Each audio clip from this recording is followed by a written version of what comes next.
semuanya, balik lagi ketemu sama aku, Tiara Haliza.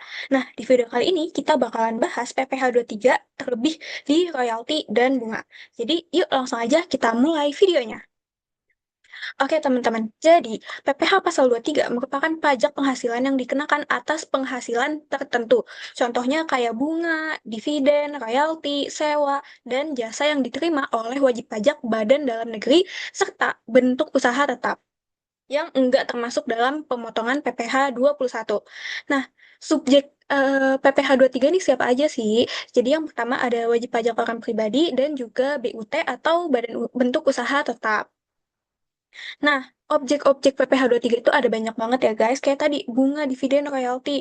Dan tarifnya itu beragam. Kayak ini yang pertama, bunga, royalti, hadiah, penghargaan, bonus, dan sejenisnya. Itu tarifnya 15% lalu dikali sama jumlah bruto. Lalu ada jasa teknik, jasa manajemen, jasa konstruksi, dan jasa konsultan itu 2%. Lalu ada sewa penghasilan, kecuali sewa tanah dan atau bangunan itu 2%, dan imbalan jasa lain. Boleh nih teman-teman, silahkan disimak terlebih dahulu, baca-baca dulu macam-macamnya. Oke. Nah, lanjut. Belum berhenti di situ aja teman-teman, karena ini masih banyak banget. Ini ada jasa penambangan dan jasa penunjang di bidang penambangan selain migas, jasa penunjang di bidang penerbangan dan bandar udara. Tapi kalau teman-teman lihat ya, rata-rata itu tarifnya 2%, kecuali yang tadi ya, kecuali si bunga, royalti, hadiah, penghargaan, dan bonus, dan sama sejenisnya itu 15%, tapi sisanya tuh 2% rata-rata ya. Nih, ini tadi slide kedua. Kita lanjut lagi ke slide ketiga. Masih ada teman-teman, itu masih ada jasa mixing film, jasa sehubungan dengan software komputer, termasuk perawatan, pemeliharaan, dan perbaikan, dan lain-lain. Lalu lanjut lagi, ada lagi, nih ada jasa penyelenggara kegiatan, jasa pengepakan, jasa pembasmi hama. Wah, jadi ini detail banget ya. Kenapa sih sebanyak ini dan sedetail ini? Ya balik lagi ya guys, karena namanya regulasi, supaya meminimalisir kecurangan gitu ya, atau kecolongan gitu. Jadi semuanya itu harus ada regulasinya supaya jelas dan masyarakat ini tuh patuh gitu loh. Oke.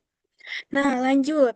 Selain objek tersebut, ada juga nih hal-hal yang enggak dikenain PPh pasal 23.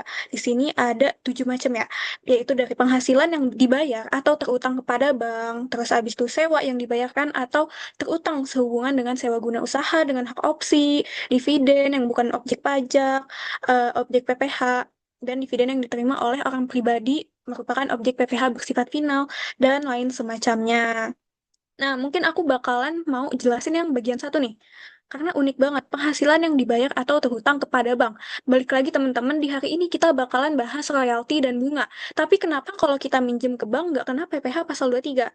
Oke, jadi terkait bunga peminjaman kali ini, yaitu terjadi ketika suatu perusahaan minjem uang ke perusahaan lainnya. Contoh PTA minjem uang ke PTB. Nah, itu baru dikenakan PPh 23. Tapi kalau misalnya PTA minjem ke bank, maka dia nggak kena PPh 23. Kenapa? Karena ya kalau misalnya ke bank dia tuh nggak dikenakan PPh 23. Oke, lanjut.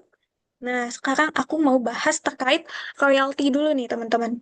Di sini kalian udah tahu belum sih royalti itu apa dan gimana mekanismenya?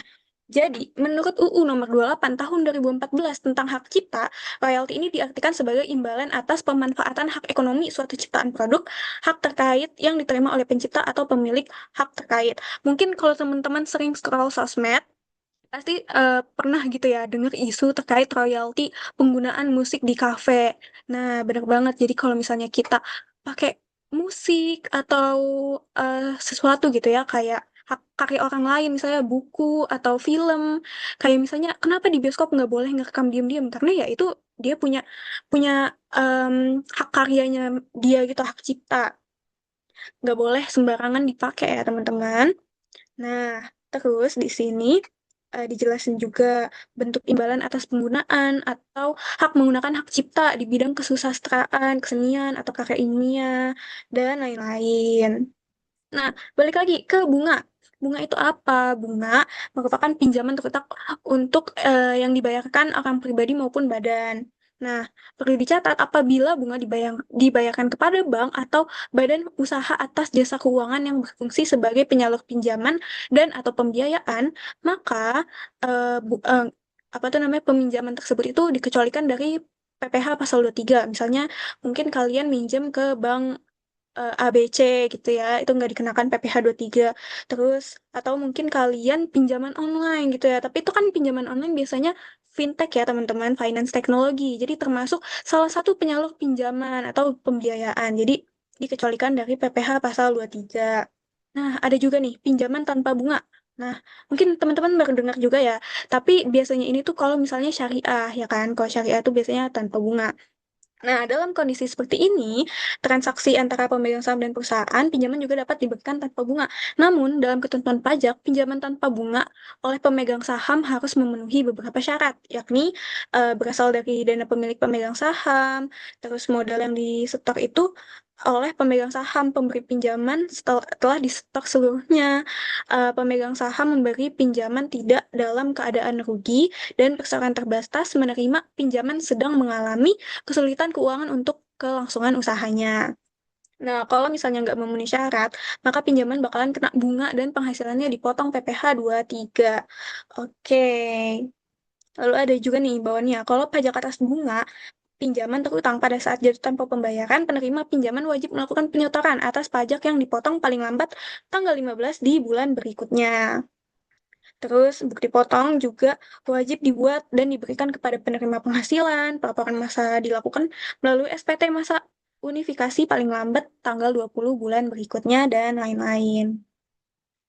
Oke, sekarang kita masuk ke yang paling seru, yaitu contoh soal. Yuk, yang pertama kita bakal bahas soal royalti. Jadi di sini PT Duta Bangsa membayar royalti kepada PT Microsoft sebesar 666 juta rupiah termasuk PPN.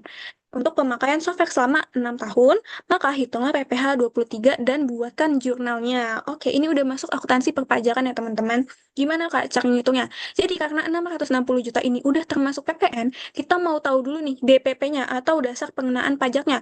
Kalau misalnya tanpa PPN nih aslinya berapa sih? 666 juta juga kah? Tentunya enggak. Nah, gimana cara tahu DPP-nya?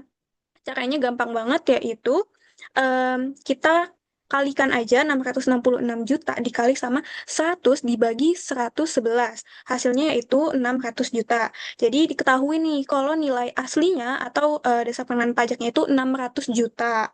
Oke, karena kita udah tahu DPP atau dasar pengenaan pajak, maka kita cari dulu nih PPh pasal 23-nya.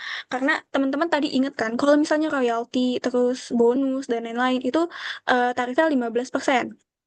Oleh karena itu, gampang aja. Jadi tinggal 600 juta dikali sama 15%, ketemulah hasilnya 90 juta. Sekarang waktunya kita bikin jurnal akuntansinya. Nah, untuk akuntansinya sendiri kita perlu tahu, ini kita catat dari POV PT Duta Bangsa alias yang ngebayar royalti ke PT Microsoft. Dia kan ngebayar royaltinya. Berarti pasti berkurang dan dia mendapatkan royalti. Nah, royalti bertambah sebesar 600 juta, ini DPP-nya. Lalu PPN-nya juga dimasukin karena itu kan ada PPN-nya itu sebesar 66 juta. Lalu di bagian kredit kita masukin si PPh 23 yaitu 90 juta dan sisanya yaitu kas. Gampang aja tinggal 600 dikurang 90 juta. Kita bakalan bahas cara penjurnalan depresiasi atau amortisasi atau penyusutan bahasa Indonesianya penyusutan. Nah, karena ini 10 tahun jadi tinggal dibagi aja teman-teman. 600 juta dibagi 10 tahun yaitu sekitar 100 juta. Oke, karena gitu ya tinggal dibikin aja jurnalnya selama setahun. Misalnya kayak tahun 2024 dia bikin jurnal kayak gini, biaya royalti di debit sebesar 100 juta. Terus di kreditnya royalti dibayar di muka 100 juta. Dan begitu pula selama 6 tahun ke depan kayak gitu ya, teman-teman. Lalu sekarang kita lihat dari sisi PT Microsoft. Karena dia kan ada yang beli royalti gitu ya, berarti dia dapat pendapatan atau dapat kas gitu ya, yaitu makanya bertambah kas sebesar 576 juta. Kenapa 576 juta bukan 600 juta? Karena si pendapatannya ini kan udah kepotong sama PPh pasal 23, yaitu yang 90 juta. Jadi si PT Microsoft ini tuh nggak ngedapetin 600 juta full, tapi udah dipotong sama PPh 23. Oke, lalu di bagian kreditnya dimasukin pendapatan sebesar 600 juta, lalu PPN keluarannya yaitu 66 juta. Oke, teman-teman, kita lanjut ke soal yang berikutnya. PT Karya Utama. Jadi, si PT Karya Utama ini minjem uang sebesar 1 miliar ke PT Anugrah dengan jangka waktu 10 bulan dan bunga sebesar 2% per bulannya. Nah, sekarang waktunya kita hitung PPh pasal 23 dan jurnalnya. Jadi, kita nih harus nyari tahu dulu PPh pasal 23 sebelum kita bikin jurnal. Gimana caranya nyarinya, Kak? Caranya gampang banget, yaitu si 1 miliar dikali dulu sama bunganya. Setelah udah tahu nih, dikali sama 15%. Nah, hasilnya itu yaitu sebesar 3 juta. Oke, teman-teman, ini mungkin yang bakalan bikin bingung atau ngejebak gitu ya. Oke, teman-teman, jadi 3 juta ini bukan sekali bayar, alias dia tuh berkali-kali. Kayak misalnya ini kan 10 bulan, berarti selama 10 bulan ini dia bakalan bayar 3 juta gitu selama 10 bulan. Jadi kalau di total si PPh pasal 23 ini selama 10 bulan totalnya tuh 30 juta alias si PT KKR Utama ini bayar 30 juta untuk si peminjaman 1 miliar ini. Nah, ini contoh jurnalnya. Contoh jurnal pencicilan PT KKR Utama. Jadi ini POV dari PT KKR Utama. Si PT KKR Utama karena dapetin uang gitu ya, 1 miliar, itu pasti awalnya jurnalnya kas bertambah 1 miliar, terus abis itu di bawahnya itu ada kewajiban atau liabilities. Nah, terus abis itu pas dia nyicil, misalnya dia nyicil 10 bulan, berarti dibagi aja nih, 1 miliar dibagi 10 bulan hasilnya 100 juta. Dia nyicil, bayar si utang ini 100 juta per bulan. Jadi si utangnya ini dimasukin ke debit, karena dibalik ya, karena udah dibayar. Terus jangan lupa ada bunganya. Bunganya berapa? 2% per bulan. 2% dari 100 juta berapa? Benar banget, 20 juta. Lalu setelah itu di bagian kredit kita masukkan hutang PPh 23 alias si 3 juta ini. 3 juta, terus habis itu kasnya kita bayarnya 117 juta. Kayak gitu ya. Jadi selama 10 bulan si PT Karya Utama bakalan ngebuat jurnal kayak gini sampai lunas. Nah, kalau dari sisi PT Anugrah, tiap bulan dia dapetin uang terus nih, dapetin uang dari piutang, dapetin uang kas 117 juta, terus habis itu ada PPh 23 dibayar di muka, terus piutang usaha, dan pendapatan bunga. Oke. Nah, teman-teman, di hari ini kita udah belajar banyak banget terkait PPh pasal 23.